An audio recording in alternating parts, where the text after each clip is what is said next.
welcome back. Well, if you're a first timer, which would be, a first for during live time. Welcome for the first time. I guess I should start doing more of a opening statement here. So, welcome to the Forest Fabrication Labs. We're over here with Dr. Scribe Works, learning how to draw, animate, create, fabricate things from our multi-dimensional research reports, which we are diligently trying to write out how we'll declassify them for all of you to be able to digest them and whatnot. Let's see, we cover a lot of different things, but mostly it's right now just me rambling while I learn how to do stuff. Right now we are using Clip Studio Paint to try out several different tutorials. Right now we're working through PubDraw. We just finished one of their episodes, I should say. And to those who haven't been introduced to this program, Clips, either this drawing program or to PubDraw. PubDraw is put on by the wonderful people of Critical Role. They had one run of the show, and I hope they do so again. Maybe bring in different artists and whatnot. But I did their first little lesson. It's really the first time I've tried to draw a person in decades. And this is the result.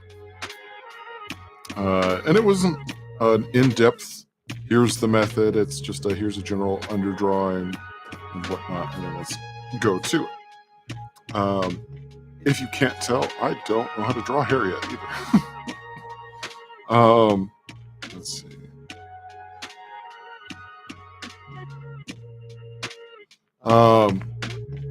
But yeah, they were going and drawing a elf, and here's the results from following their tutorial.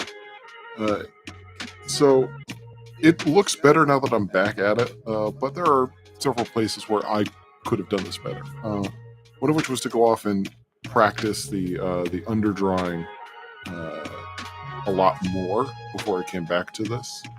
And for those of you who, let's just, because this will be come on. Nope. Just go with my stock huge ass canvas for this.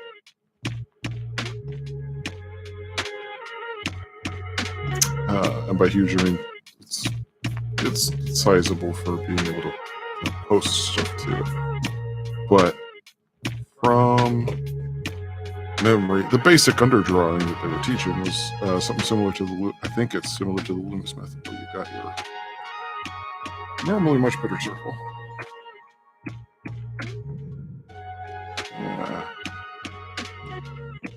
I'm going to use the pen. You take the circle or whatever, and then you've got your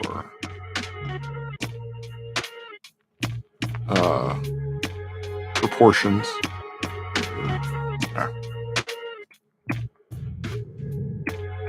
This is a really rough sketch. I'm not trying to actually do it for reals, so I'm doing it pretty small. Whatever. And you've got your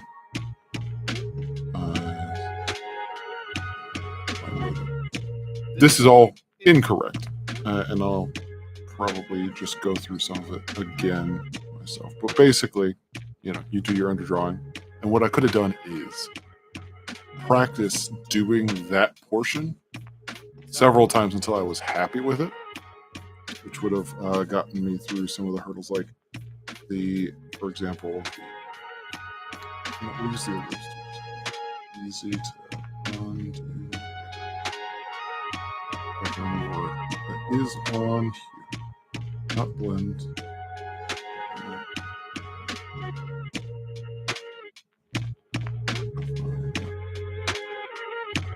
The joys of figuring out where things are on.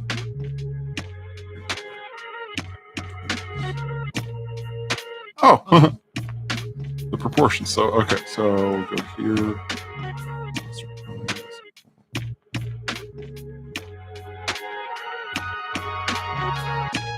Oh, cool. Brilliant. Oh, I'll have to figure out how that works. Gradient. Figure. I guess something up with my proportions here. So I can see things a bit better.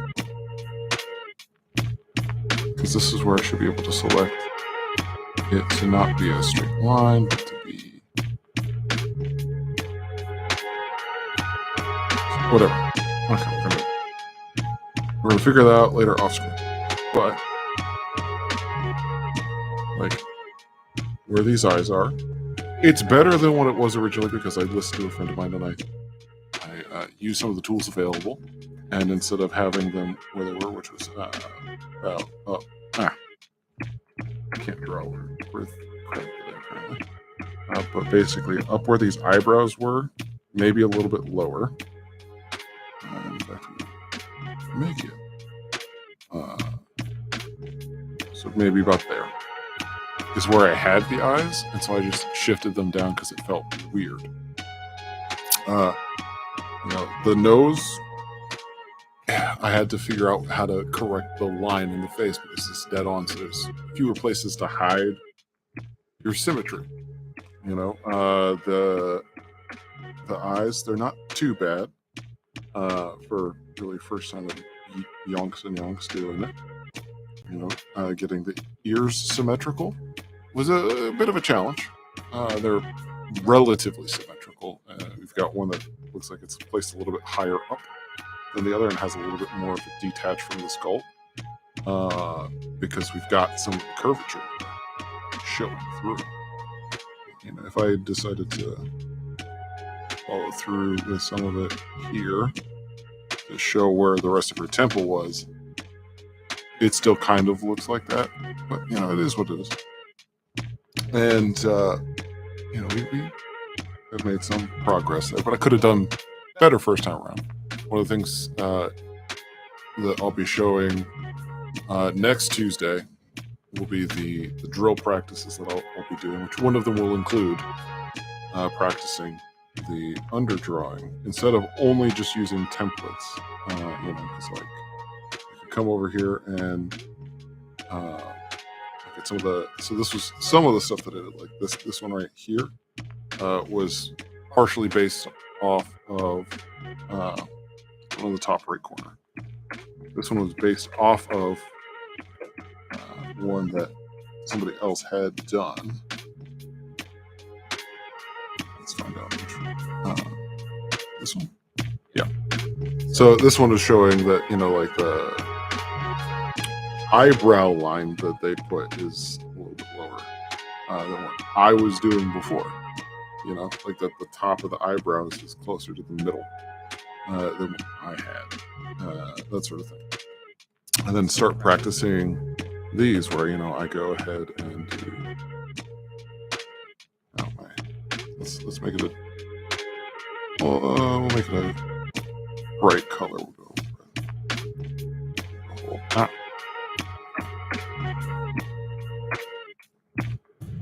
Sorry guys, I'm having a little bit of issue with my eyes today. It is, in fact, one medical thing.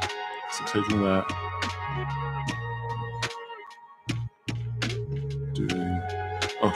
they go for a straight line first and then the curve to it. So for this particular angle,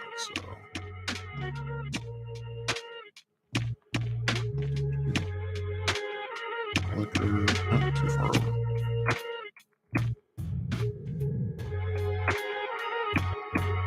I'm going to chart too quick.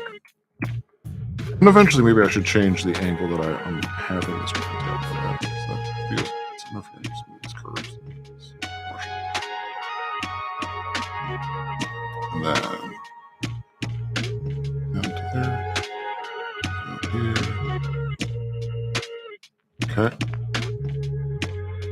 the same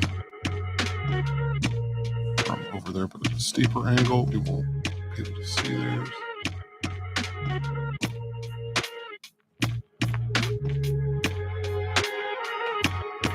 Okay, and that's 4, okay, down to 55.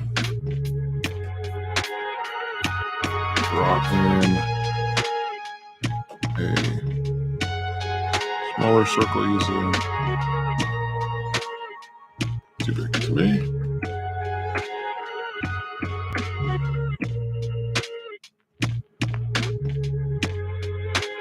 Better.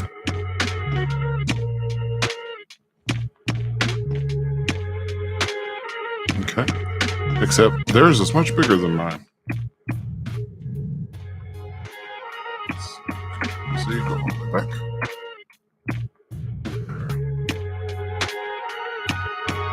Too much.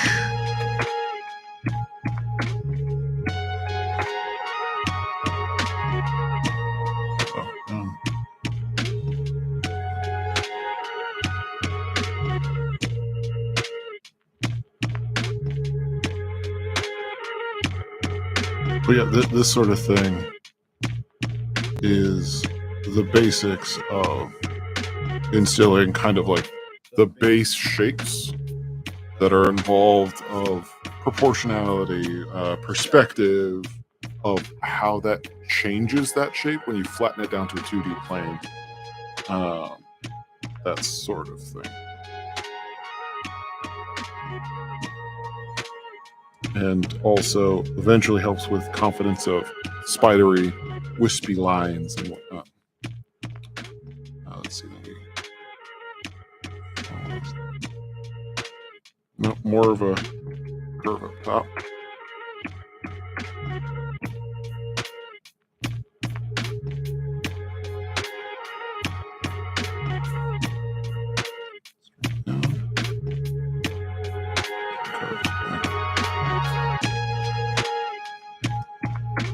We're gonna do this in, like, well, maybe I should do each step in like a different color as you go. Kind of an idea to do that, but anyways.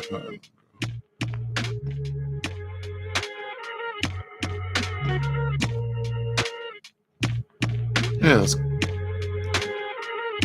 better. Not great. Actually, yeah, I can see where I go. So we had it. Yeah. Okay. Cool. And then we cross this. What my eyeball is telling me to center. Quickly telling me not a whole bunch of experimentation. It looks like that as the ever so slightest of curves.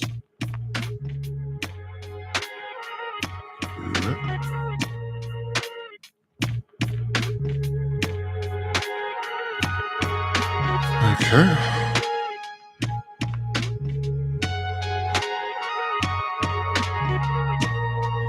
And then adding in, so then we kind of erase this part here, kind of give us a chin shape in general. And then with a darker green, and just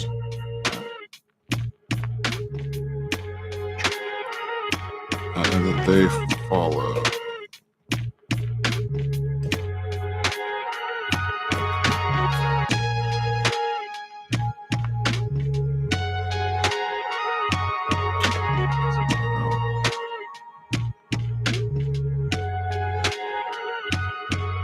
There. Nope. Somehow I curved out underneath myself there. So, right.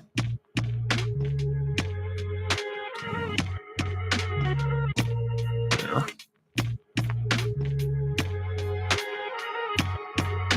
And then the erasure that I just did.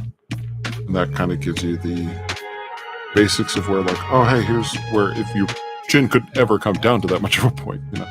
But, like, say, Gap out the chin there.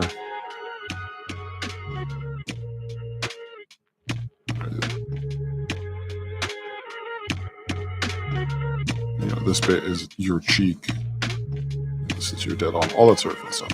Like practicing this repeatedly.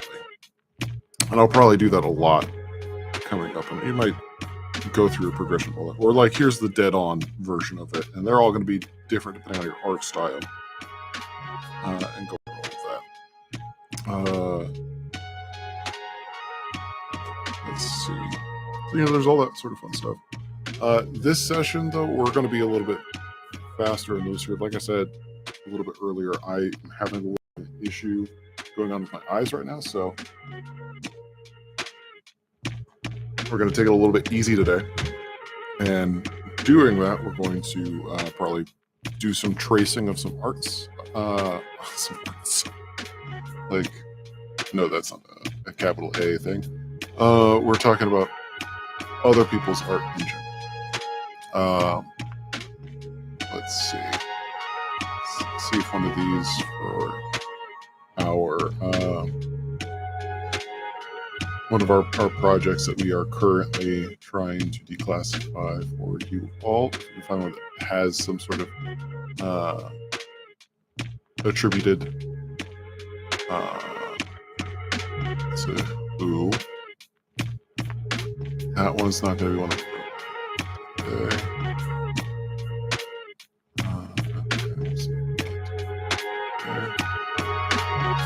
Redirect notice.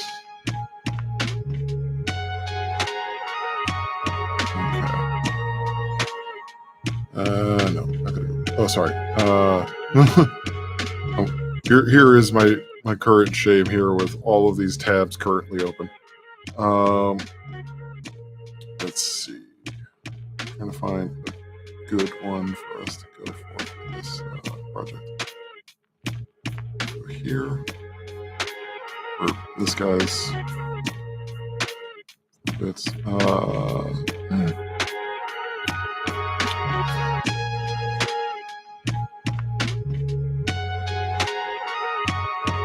Okay. I think we might go for this one. See if there's a different one on here that we want to do. That's okay. If you are in the know about who these people are that I'm scrolling by, don't need. This is for our Nuns with Guns report.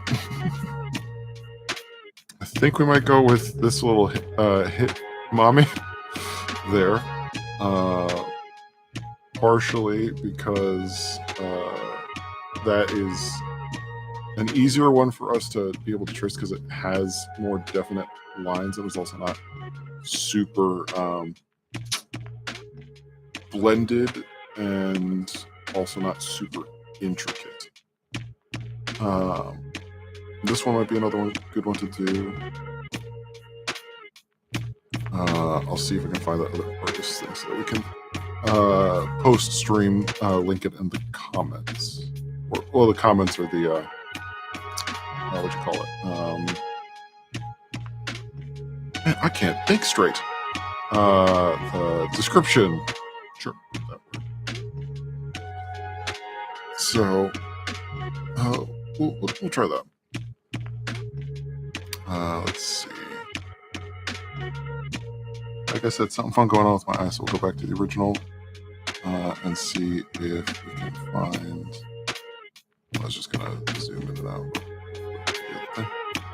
Okay. XT off screen. No, I really should keep the one of these monitors up in case we ever get somebody who pops their head in.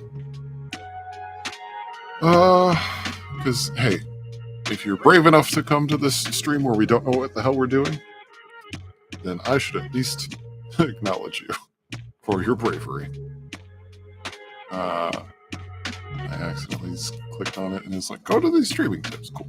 Okay, let's see. Next. Okay. think that's what it is. And then go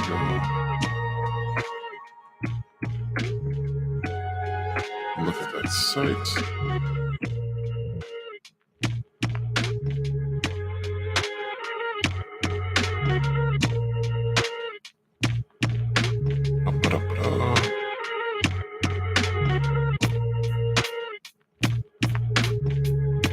Okay, yeah.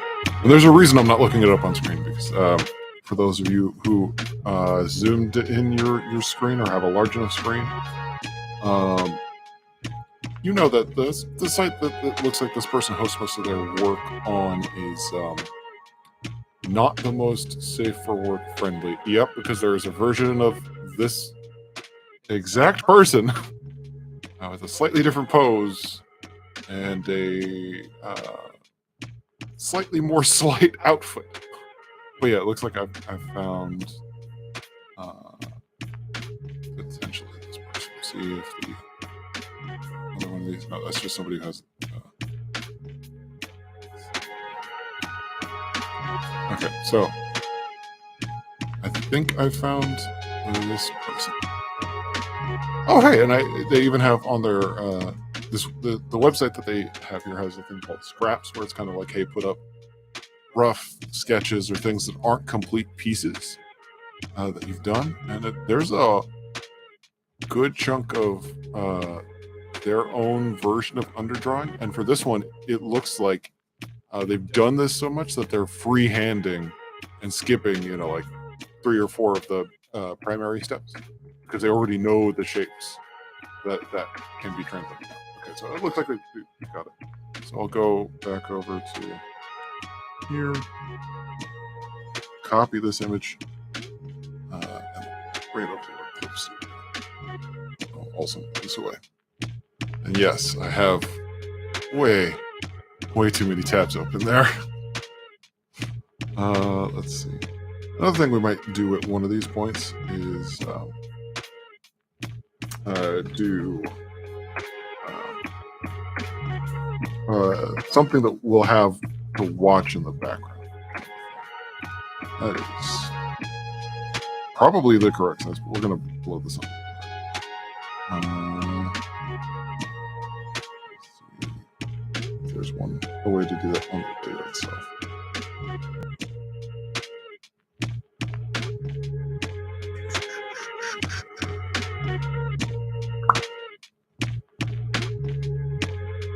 Nope. Okay, so we're just going to go over here, scroll up on these two. Here.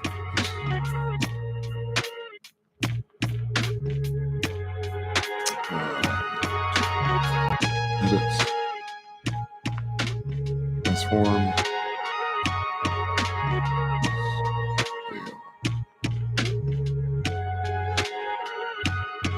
Make it simple. A little bit more forgiving for myself.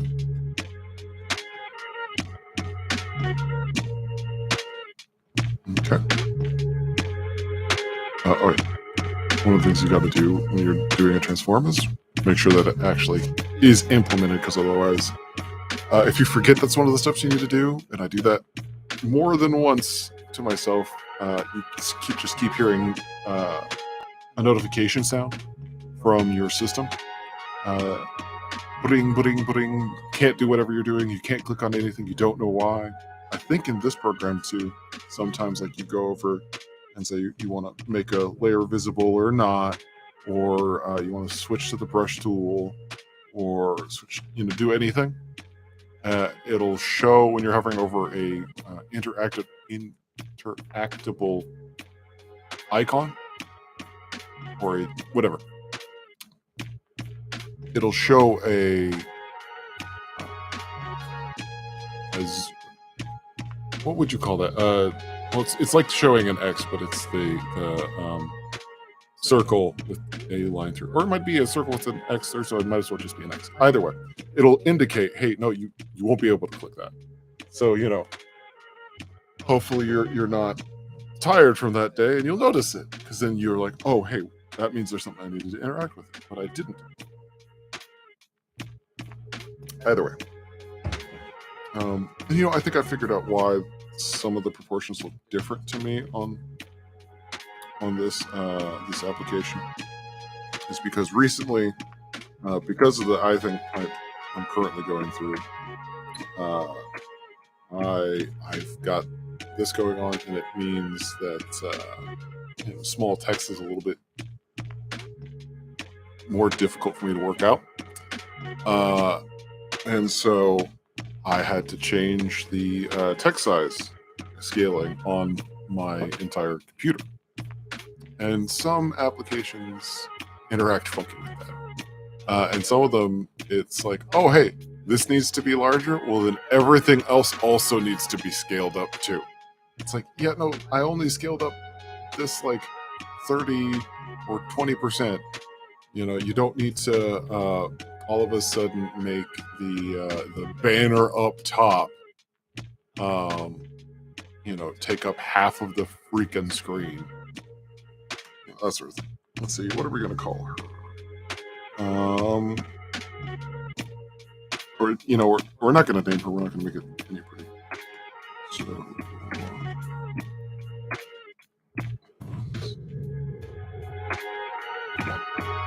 So, Rotos 1. Probably misspelled that. Over there. Call that.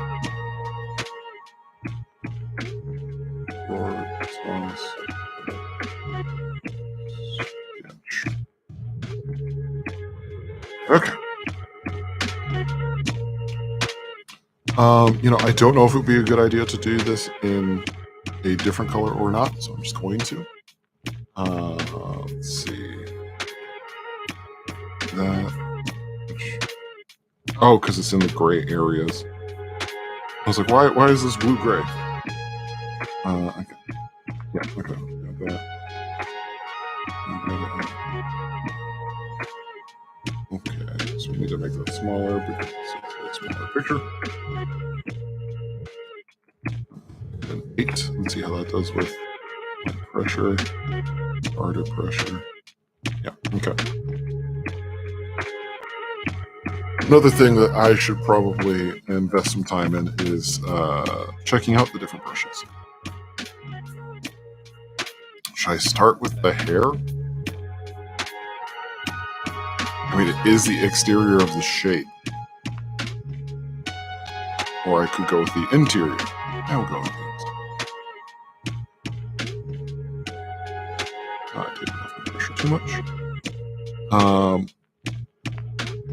Another bit of this is in experimentation, not just in trying to not make it super bad curves, because look at the shakiness of that currently. But that's me trying to figure out how to maintain pressure well. Another bit is experimenting on order of operations for when I do inking like this. Right now I'm going just top down versus importance of shape, or like what is connected to what, that sort of thing.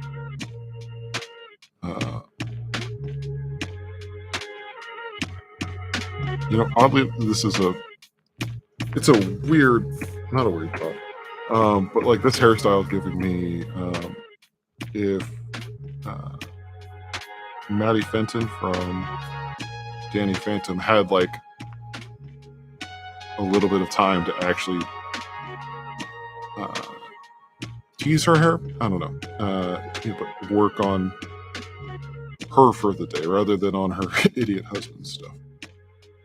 Okay. This. Okay.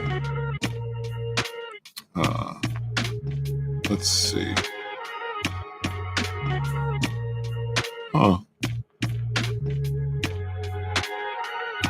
Like, it makes sense, and yet it doesn't at the same time, the way that they placed her neck. It's like,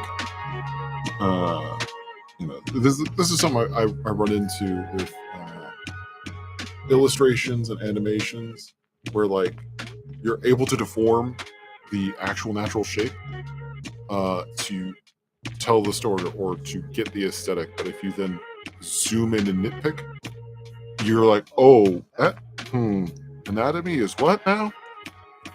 Because like for me, I switched it over to red, I think. Yep. So for me, like this neck being like so dead center doesn't make so much sense with, you know, where the shoulders look like they are, the size of certain things here. Like to me, it would make sense to be just a little bit over, but it doesn't look as nice from looking at the whole thing as a whole. So there's that. Let's go back here. This is a nice little. Now, when drawing the nose, should I go light and then in? You know, should I start from the top and go down, or should I start from the bottom and red up? Yeah, that's good. I need to zoom in small stuff.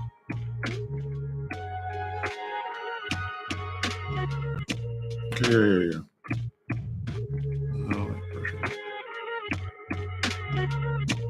Go. I'll take it down to 6, I guess. You know, and then there's the. This be easier to do. Sure. Yeah. Fun bits of this, and I think I'll draw the bits that are like. Yeah. The armor is probably going to be a red over sketch.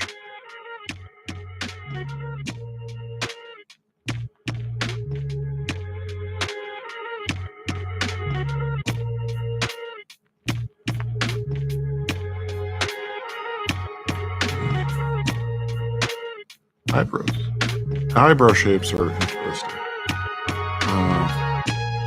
I mean, not intrinsically so, but the amount of expression you can get for just the resting eyebrow shape. Like this is my relaxed expression. Oh, go. So we've got her eyelid there. Eyelash. There's a crop out. Half and then once you've got a character and their resting face down, what all their the rest of their changes to that shape can express, both in just regular people as well as your art. Now this is, you know, we're not going to be precious with this today. We're going to try and do this quicker than I have sometimes done.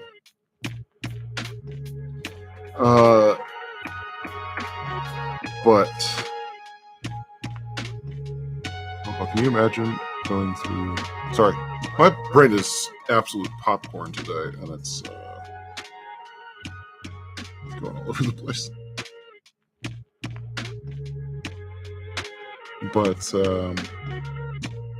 yeah, and part of that eyebrow shape is like, okay, if it's fuller, if it's thin, it can indicate something about a character, even though in reality that's just biology. That doesn't necessarily mean any sort of variation standard. There's also the fun bits that you can do with it too. Or like dogs, right? Some dogs have coloration that basically where our eyebrows would be, there's like a little dot. The amount of expression they can get from those two little like circles of fur above their head that just like slightly deforms or slightly changes position in relation to can tell you a whole lot. And so that's something fun to think about when you're doing your character design as well as your character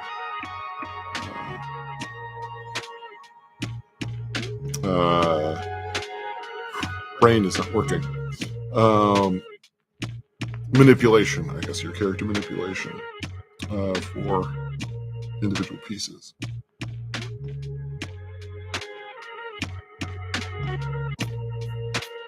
Because those little variations can do a whole lot of the work for you. Instead of having to have like a big shift or like having it be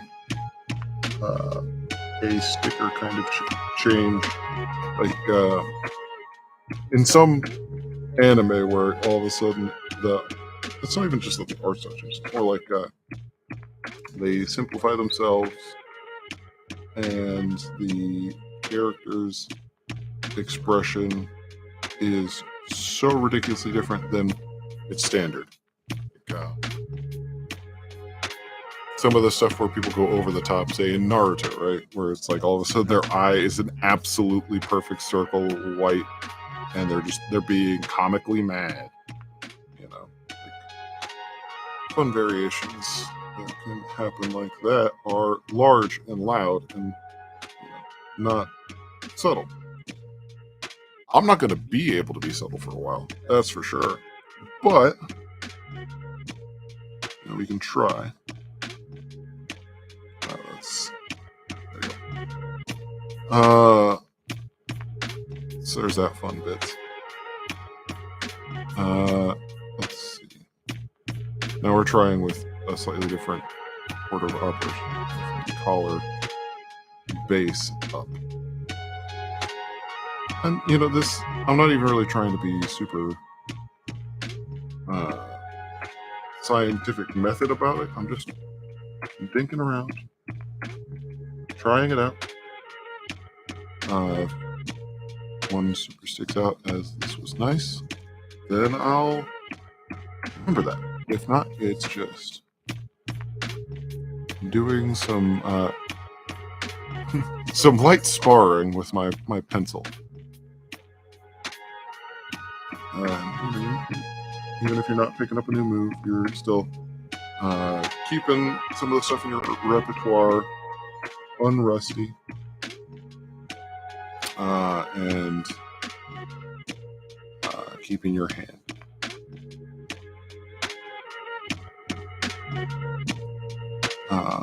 But yeah.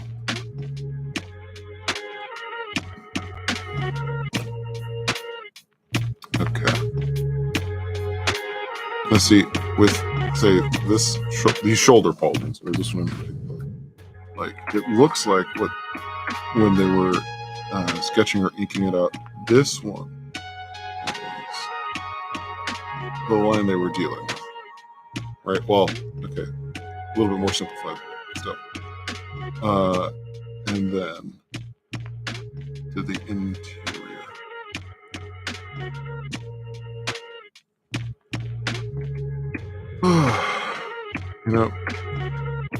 That is another bit of order of operations. For sometimes it's easier to go from the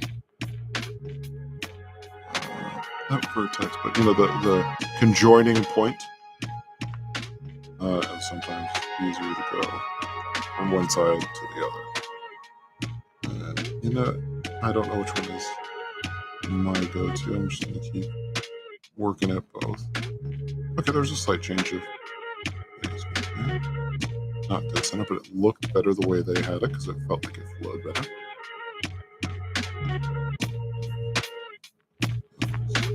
Technically, I should have a smaller one, but also I didn't size this up right for pixel by pixel in here.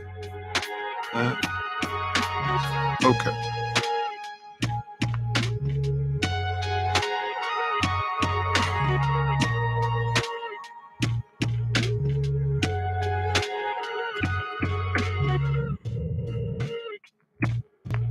I think the other day I was talking about the Aquila, and I think I got wrong what that was.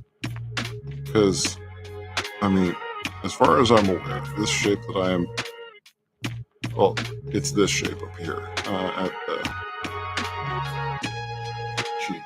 That's, sort of pixeled out a little bit, but it's the I think it's the fleur. And I was referring to that as the Aquila. There's another place where I could be pointing out where this is, but I don't feel like pointing out that super obvious today. Okay, there's but I was referring to this shape as the Aquila, I think. But if I remember right, you know what? Let's do it. Yeah. So.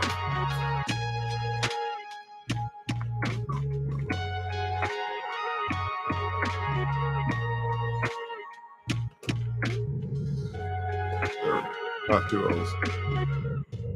Yeah, right there. So it's based off of Roman, but the one that they're using there is the one from the Empire of Man from 40K, where it is this two-headed eagle.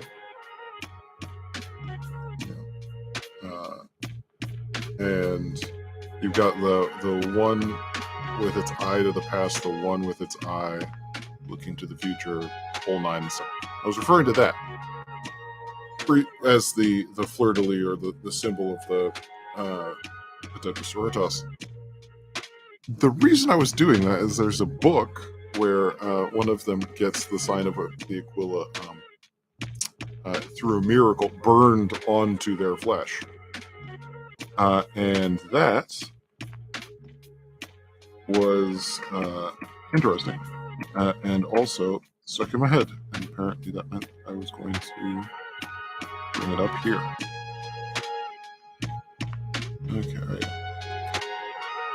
One of the drawing drills you'll be seeing next, the progress for it next. Well, not the first attempts really. Next Tuesday is going to be pressure control. Right now, I am doing shape pen. We're mostly going for shapes, right? We're not going for trying to match up their line weights entirely accurately. Just somewhere in the general ballpark where it's not like, hey, we've got super fine detail line, but we're going to cover it up with this big of a line. I could have just changed the size of my brush. Let's see. Oh, I forgot to do. Hey, we're back in the blue, so we'll finish out her hair points.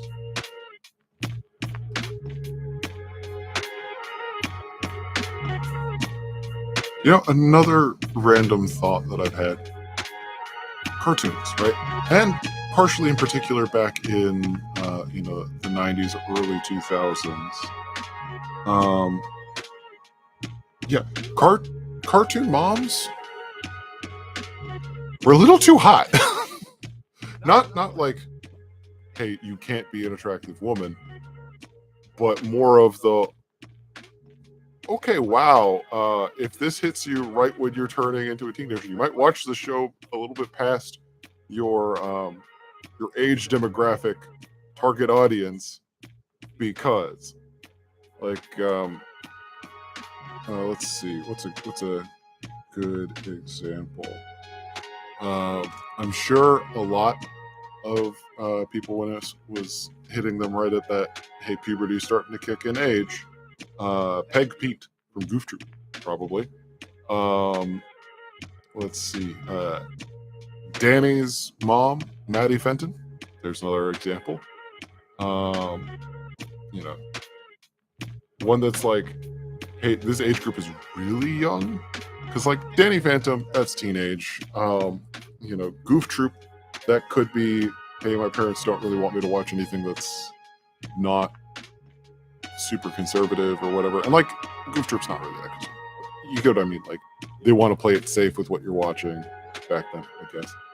Or something like that. But, like, this one's definitely intended to be targeted to, like, 10 and unders, pretty much. Fairly Odd Parents, right? Like, the proportions of some of the, like, it's like, no, you, what, Butch Hartman or whatever? Like you like drawing them attractive, and I don't think anybody really minded. It's just that you look back at it and you're like, huh, they were attractive individuals. I don't know why they had to be as attractive as they were.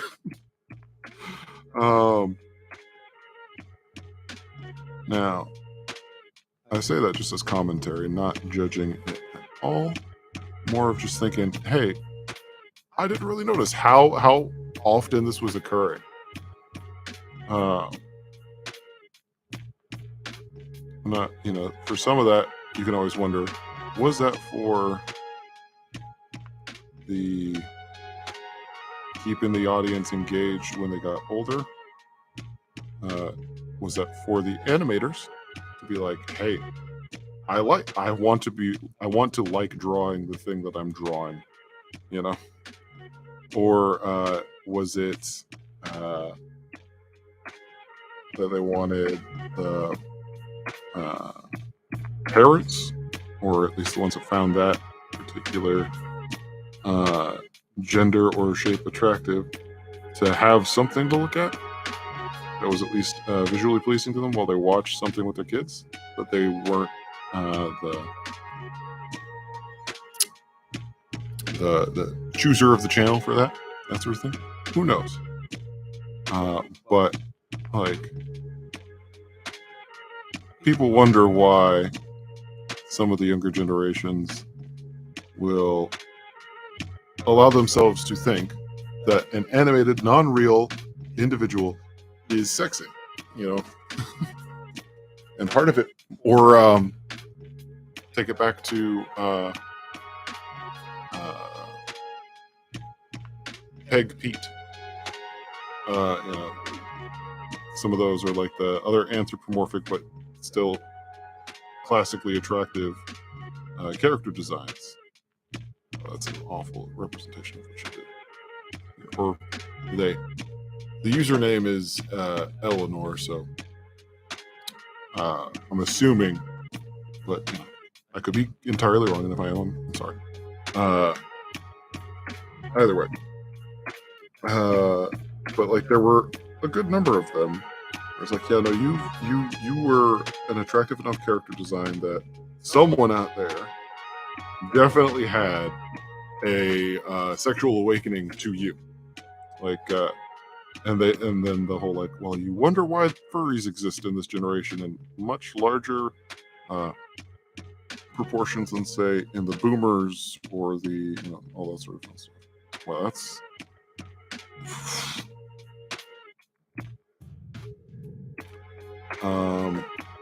and part of that might just be that you had these things on in our media that we decided, hey, that's sexy. And wait, what's this feeling? Okay, yeah, this is when you're down to a 4-pixel brush. So I'm assuming that's what they're sizing this on. You get that stutter bits. Yeah. Anyways, just fun observations.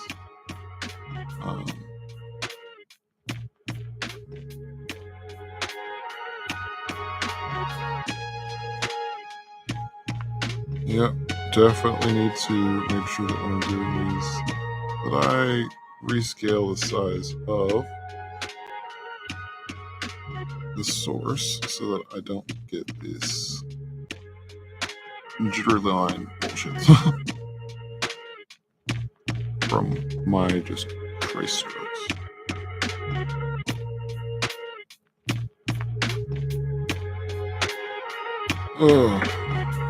You can see here with hers that there's a slight change because there's a difference in perspective here, and that it's not going to be 101 to 1 accurate to get things across to what would happen if this was an actual 3D model that you just manipulated in a volume and took a picture there without any structure skew perspective.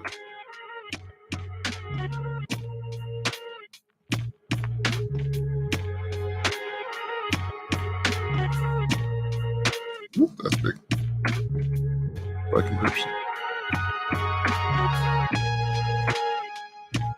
Let's see what that looks like without the underbits. So, okay, so it's not awful. It's definitely not great.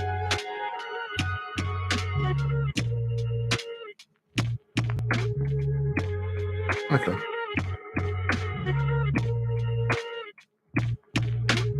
Okay, and then you've got this bit over here that I haven't done the connection for. Oh, because of the purity seal. Okay, we'll keep it at blue because it's going to interact with these lines. Even though this is literally red.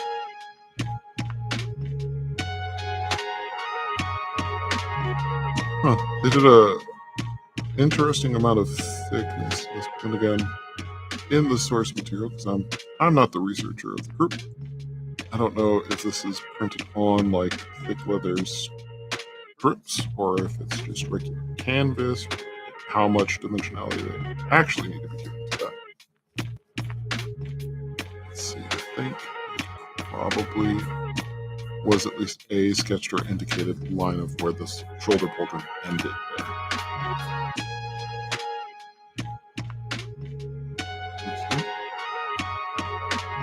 We'll go back to the blue for the rest of the cleavage area.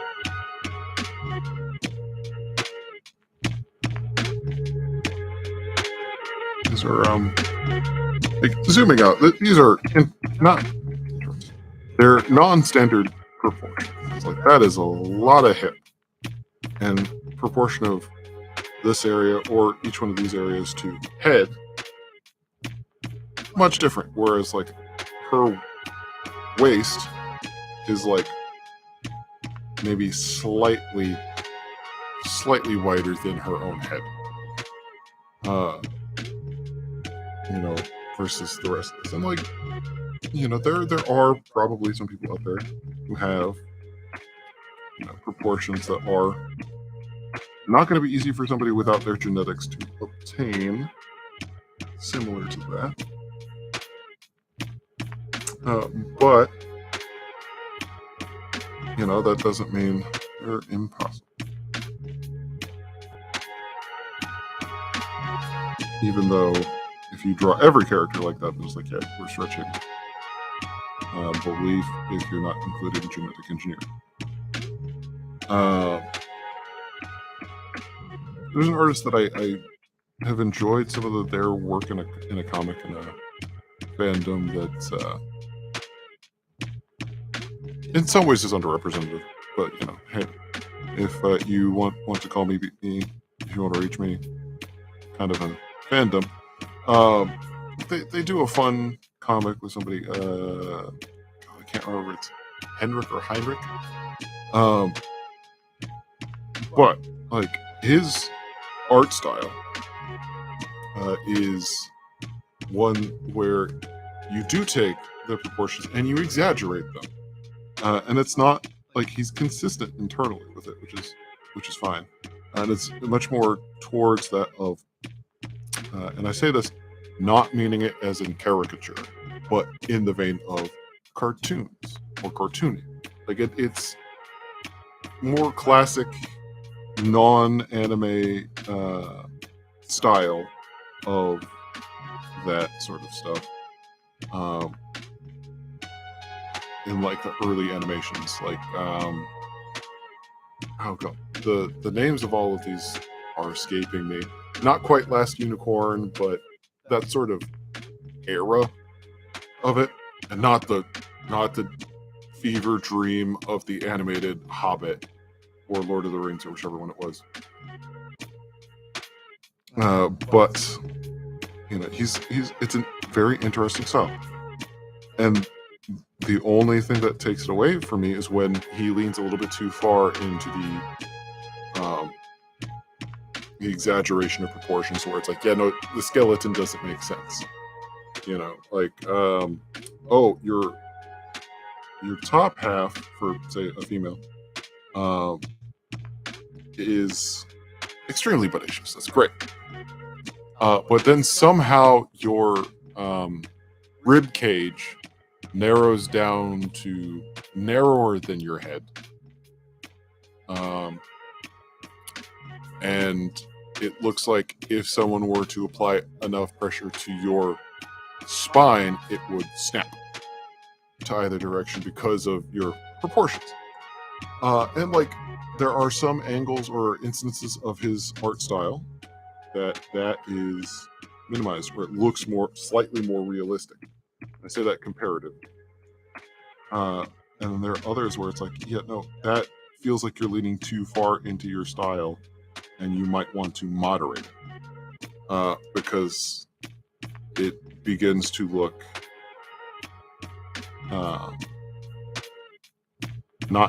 it begins to not look like an artistic choice, and just to feels weird to say, but like going towards hyper bimbo kind of, that's so, I don't even know if that's a thing. And if it is, if I'm using it in a correct or incorrect capacity. But my point is that,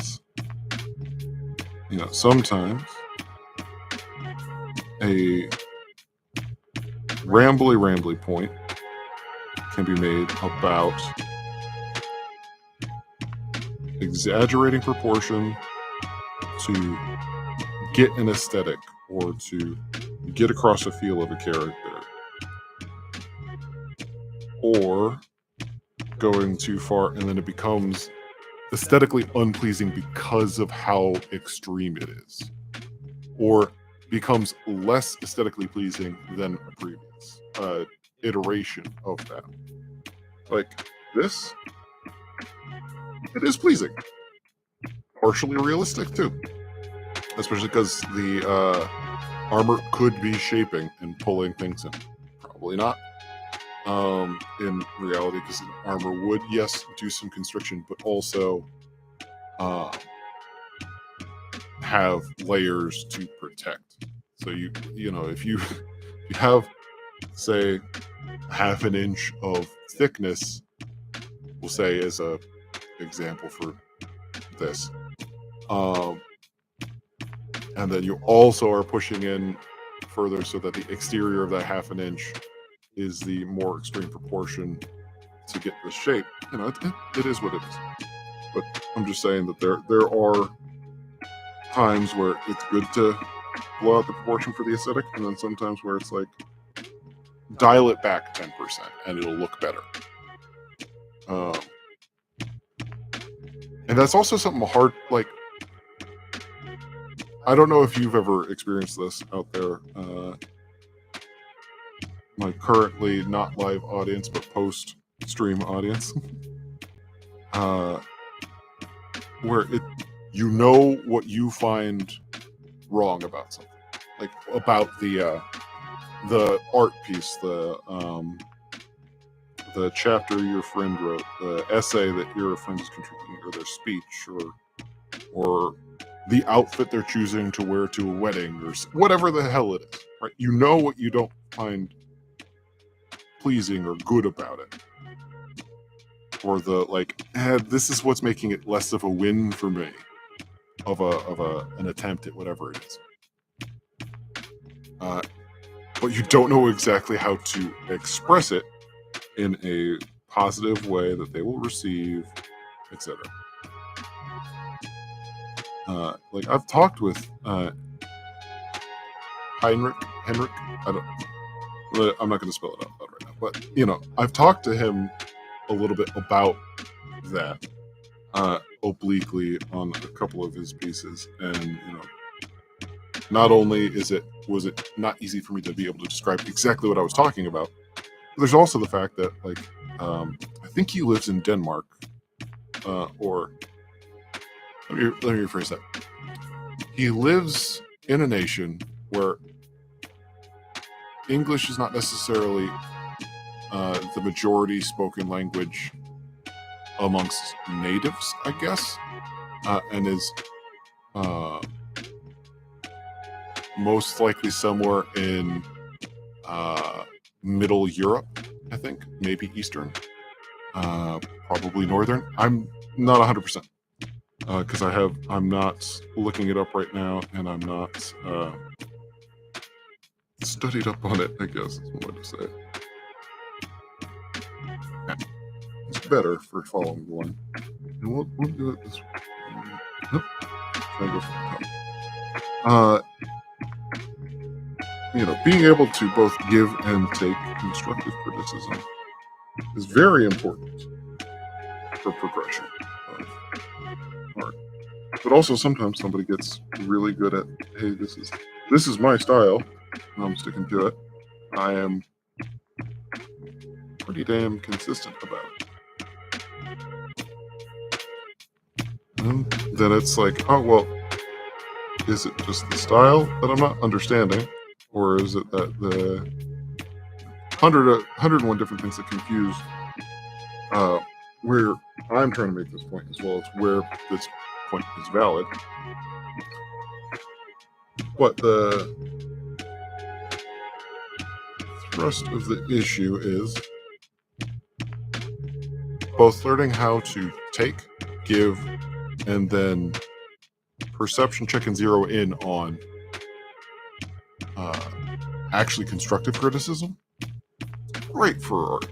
Great for any actual part of your life, like in any given relationship between either a person, an entity, a task, all that sort of fun stuff. There is going to be a need to give and take about how good you're doing, how it's being interpreted, what you're doing, what is needed by either the other party or the work itself, and being able to take it and not take it personal, right? Like some discussions I have when I become a little bit more blunt than I probably should be, or like don't throw enough context in, etc., etc. Like I do some sort of fumble, and it'll come across freaking argumentative when it's not intended to be. It's meant to be a conversation, a discussion, a dialogue, or in some instances where we're both on opposite ends, a point. It becomes pointed to a debate, right? But like intended to be friendly. But if I don't make sure that I'm doing that correctly, it can come across as an argument. Yeah, I don't know where that thumb's really going. Otherwise, it's a really thin thumb, or my eye thing is fucking me up a little bit more than I thought.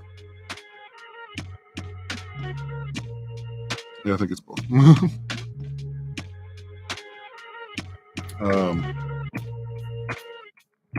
Because, like, especially if you're just doing it in a chat, like it's hard to convey tone, intent, and nuance. That.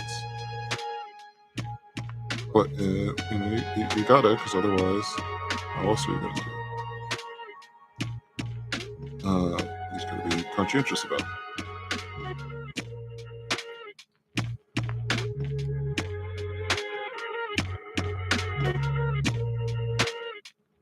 And like, there's a server that the doctor takes part in, and like there are times where it's obvious to us here at the lab that it is it's not intended as criticism of the other person holding a point or etc.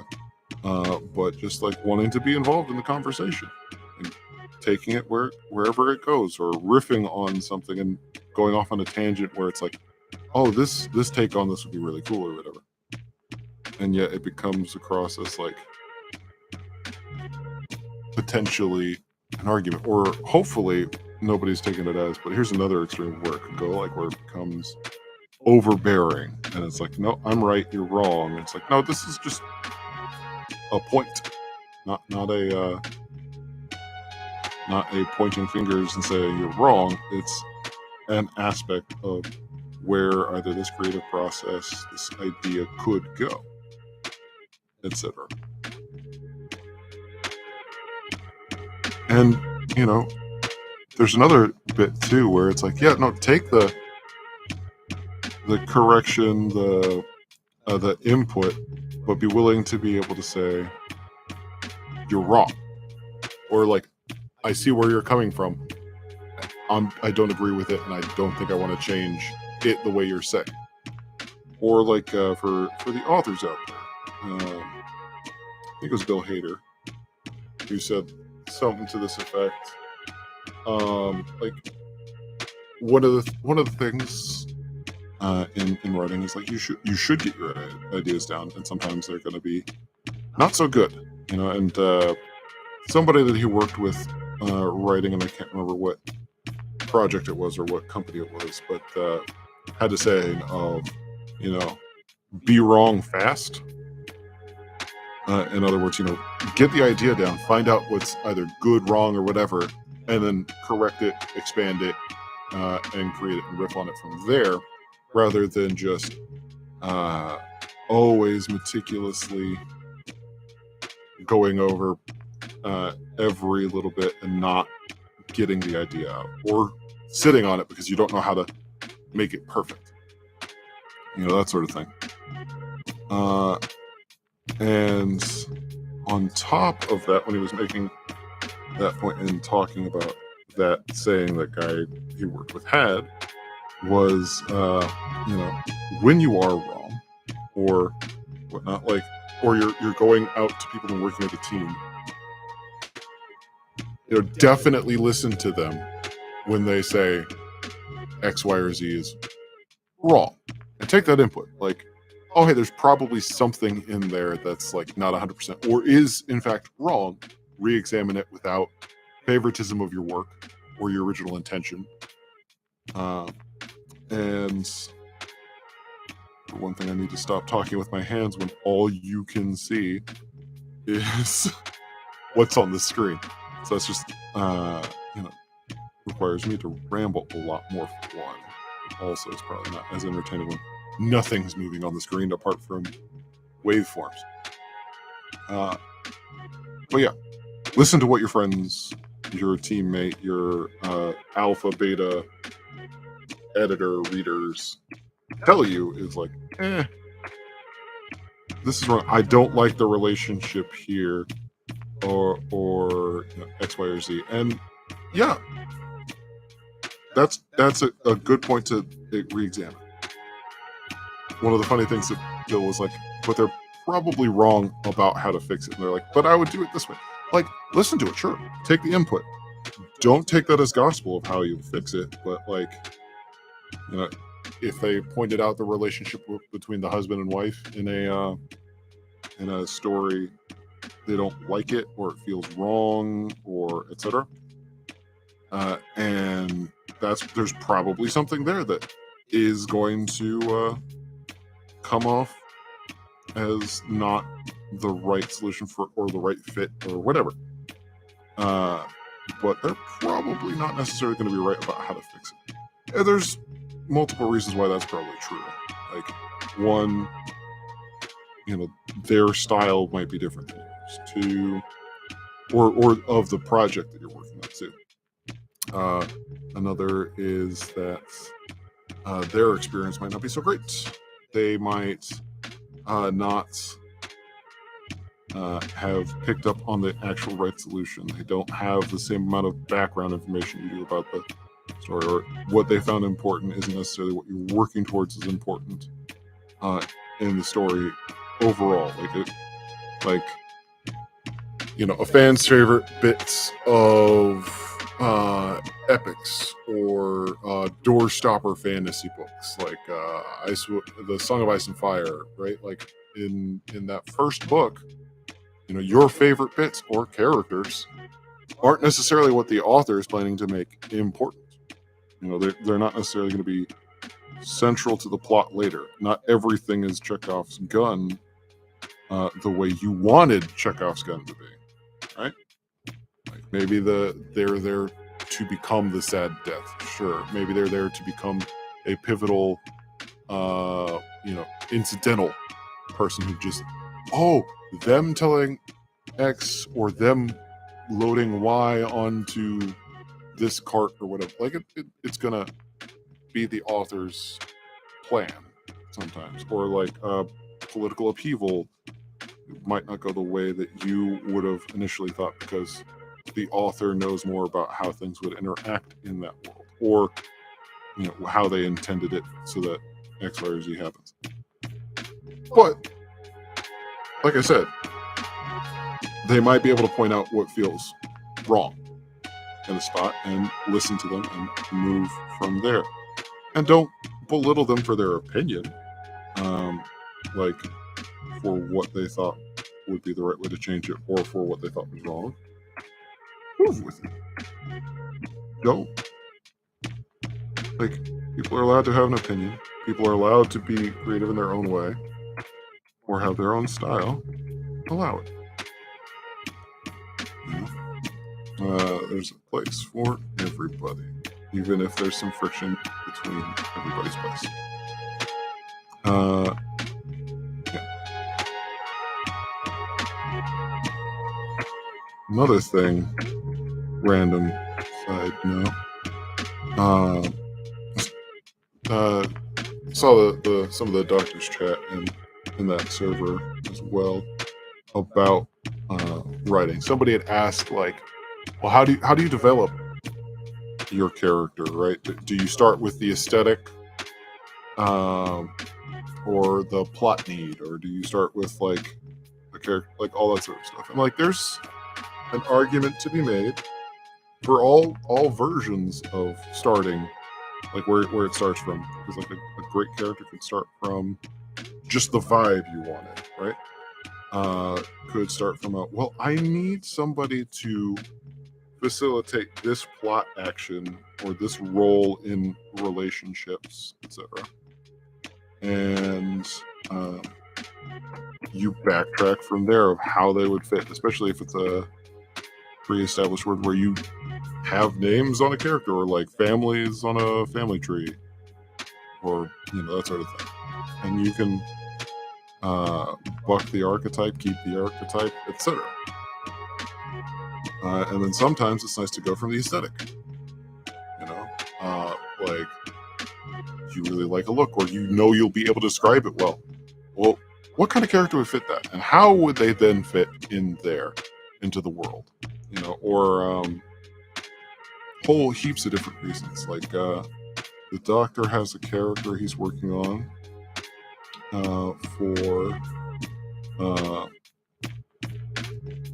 Wednesday Addams' cousin, where like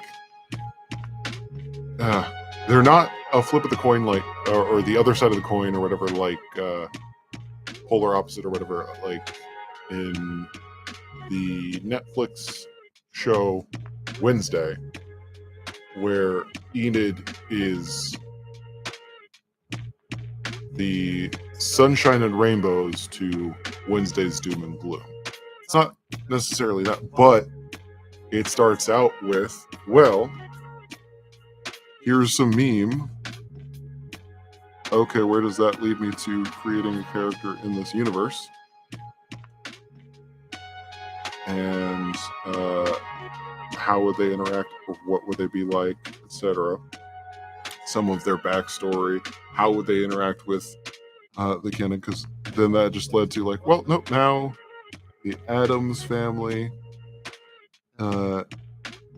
is a part of this magical world of the Harry Potter universe. And how they would interact. And then that also led to what sort of plot would lead our main characters from the British Isles to across the pond, or Miss Friday from the States, or from the colonies back to the motherland. That sort of thing. And it just snowballed from there, and it was a good character creation session of both aesthetic, driving to characterization, driving to plot, versus plot driving to characterization driving to aesthetic or vibe. You know, that sort of thing. There's a place for all of that, even inside of one author's process. But if you ask any of them, they'll have their, this is my go-to process. And both are valid. I enjoy both.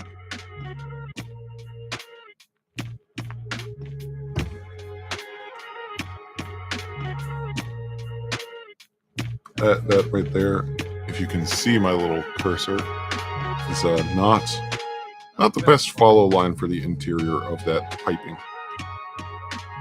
But hold on. So let's switch back to red for here. Let's see. Since we don't have anything playing in the background, apart from our backing track, I tuned out the ambient sound here in the forest for you all. We'll futz with it later, especially if we get any feedback about it when we start futzing with it. But with all of that dead air, you get me rambling about stuff. Someday, I'll actually be able to ramble with chat about stuff. Potentially, even stuff not related to what's happening on screen.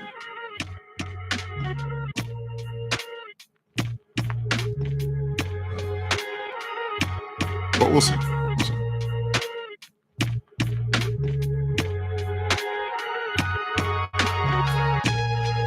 Working on line confidence and the ability to follow up. And I'm like I've said, try not to be precious with this. Actually, that'll be the blue. That is actually that creative line, not the outline of this object. I guess I need to phrase it as the fact that it is inside the volume. God, those are too narrow of fingertips for a freaking gloved hand. Okay. Unless it's like what, synth skin or whatever the heck it is that put like a thin layer of it. That's the stuff that the assassins in this universe, I think, wear. Okay, let's go to the sword now. Actually, yeah, let's do a progression. See how things look so far. So there's with the reference below it. Is that the reference? And you know, that ain't half bad for how how my art skills currently are. Like I said, ask me to, you know, build a frame, fabricate, mill, all that sort of stuff. That's going to be easy to do well. Well, not easy, but you know what I mean. Like, easier on base skills for me, in comparison to this. Still currently on that. Finish that out. Okay. And like this. Right there. Whoa. Pretty darn close. Just a little bit higher. Awesome. Oh, I should do the circle there too.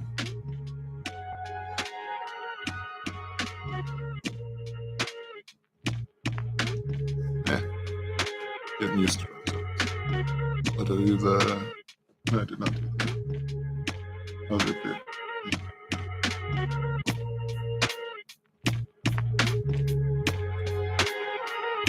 Okay, so still, Clip Studio Paint yet crash on me just by running.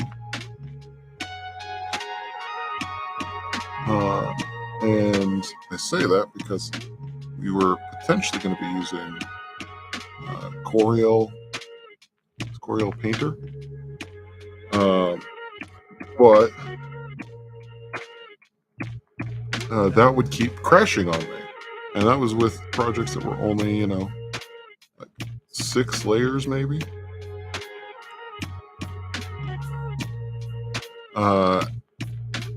And not that much complicated geometries on the screen, interactions. Like, it was just very basic stuff of developing the avatar for the Doctor. And yet, crash. Sometimes, 15, 20 minutes into manipulating the base document, sometimes like right as it was opening the document. So because that's what was happening with that, and it's not that my system could not handle that addition based off of just regular specs, we decided to try something else. And so far, we're enjoying Clip Studio Paint for this project. Because, like I said, hasn't crashed on us yet. Knock on wood.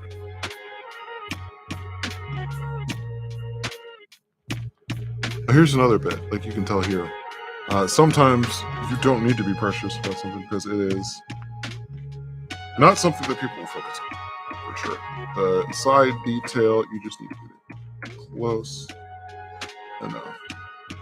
So Eleanor or Zillettle, whatever the other name is, I don't know if one is the commissioner or they've changed it and they have the 2 names now. One of the spots where they decided, this doesn't need to be 100% perfect. I do like how they changed based off of the thickness, how much this is reflecting off of that light off the side. That is great. The step. But like these teeth on the power saw or the chainsaw, like, nope, they don't all have to be perfectly uniform. That's not the important bit. We're not actually creating it, we're just indicating. Whereas in reality, if this were a real object like it is from the universe, all those would be like crafted to perfection, and because they have to be so sci-fi sharp to be able to be functional the way that they are in the universe.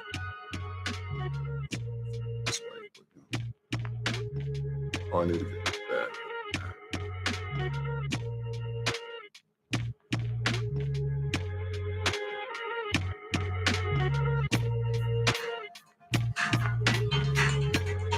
Uh-oh.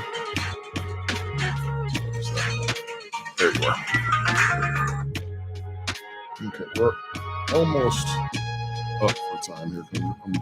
Like I said earlier, it was going to be a short one, but hey, life finds a way to move on.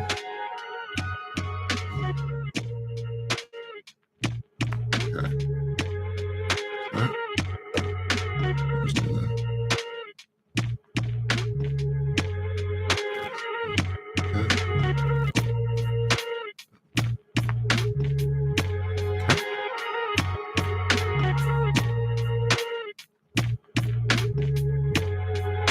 Those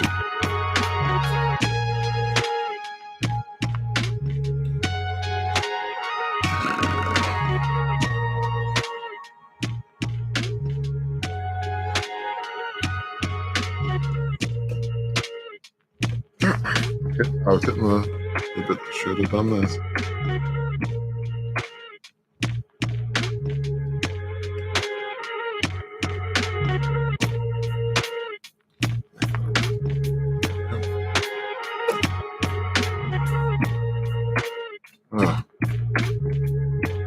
speaking of aesthetics earlier, there's also some aesthetics that when you see them, you think to yourself,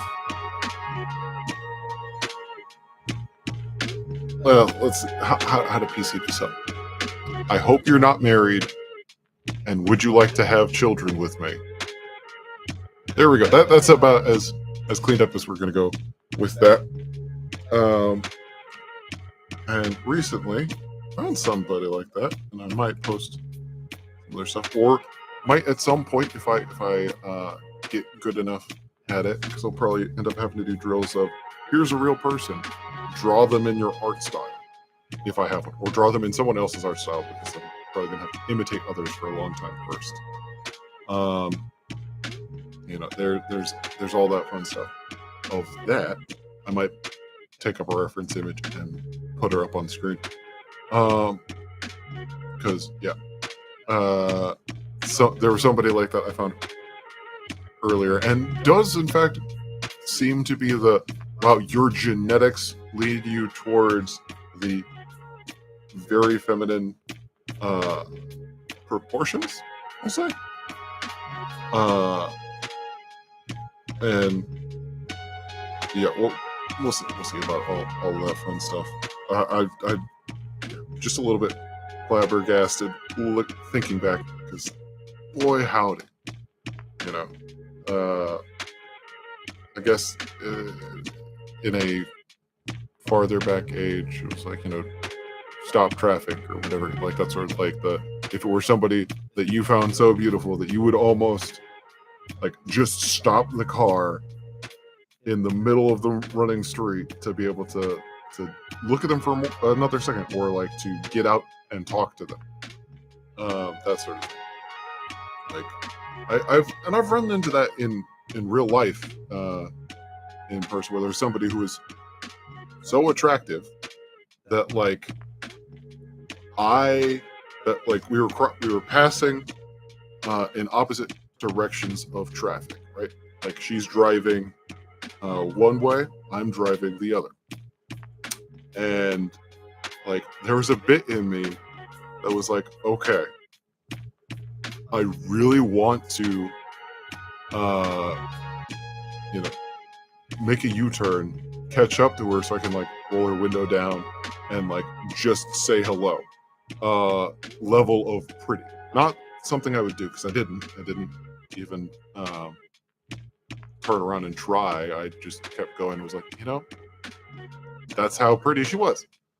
You know, and it was an interesting moment of like, wow, somebody could trigger you that quickly based off of their exterior, and then that's just your knee-jerk reaction, because like I've also met people who are you know, just about that pretty, God, that makes me sound like an asshole, but who are stunningly pretty, you know, hit all the right buttons on some of the aesthetics you like,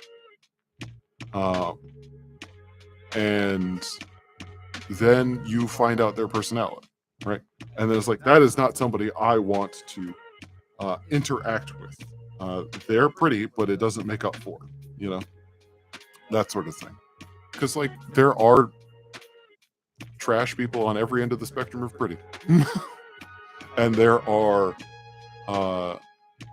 you know, the 1 in a million, oh my god, you're a perfect person, everywhere on the edge of the spectrum too, of that. So you never know, but so far the person that I'm referencing might end up creating another character, and I'll talk with the doctor about it, but it'll probably end up being some form of you know, hyper capable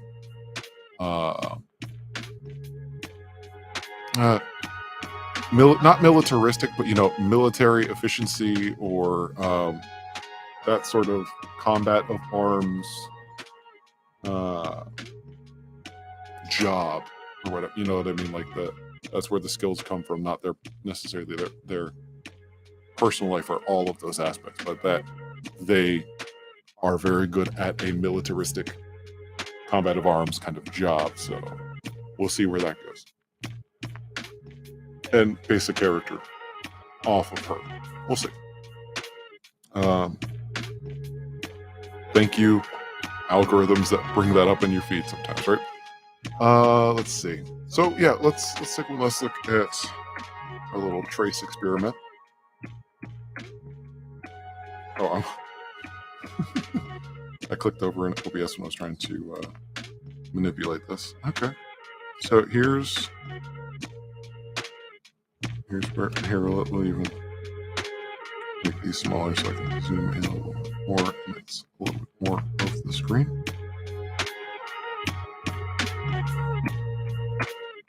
So yeah, one last little look. We've got where we got while I was rambling without the overdrawing. I can see that I missed a spot of piping on the her right or left, which I'll have to come back to, because right now it looks like that's a pasty, that's not a breastplate, versus when you've got it up like this, you know, it looks a little bit more. I might change the angle of that, because like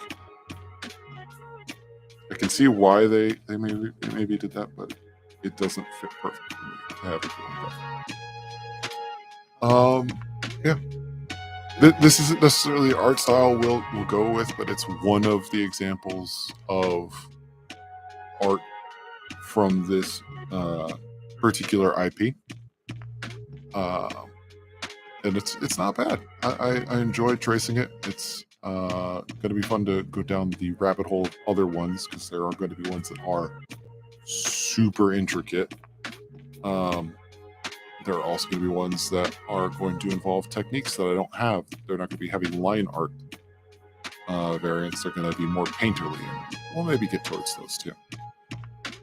There are several other styles, IPs, and interactions that we're going to go through. We might be going through some of the big three from back in the day in the Shonen Jump era.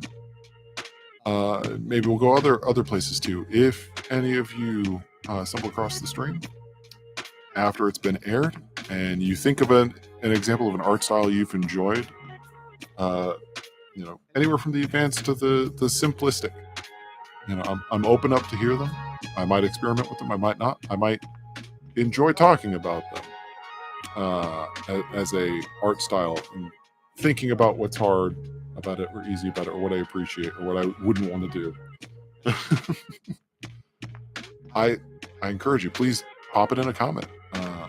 Interact with us about that, because it'd be fun to get other people's opinions. And also, you might influence where this all goes. Feel free to do that. We'll go through more of these. We'll be back to the pub draw tutorial for the majority of our stream on Friday. We'll also be showing you some of the drawing drills as we go. Maybe we'll do a speed recording of it, where you don't have to actually sit through the whole thing of me doing it. But you'll be able to see all of that. If you guys have anything you'd like to see in the stream, anything you'd like to have us try, any updates or style differences or advices on streaming this stuff, I am open to hear it. We're going to try and make sure that we are with you all every Tuesday and Friday, starting at around 8 p.m. Eastern. A little bit early for those of you on the West Coast, but we're kind of trying to pick someplace that it's not too hard for those around the world, I guess. But then again, who knows what will actually work out and whether or not we'll ever get an audience. But thanks for joining us on this live log of our fabrication out here in the Forest Fabrication Wing. I look forward to talking to you all again, hopefully with you at some point, and we'll get some more in from the rest of our team later. I hope you all have a wonderful day. Stay curious, stay creative, and hopefully catch you in the next one.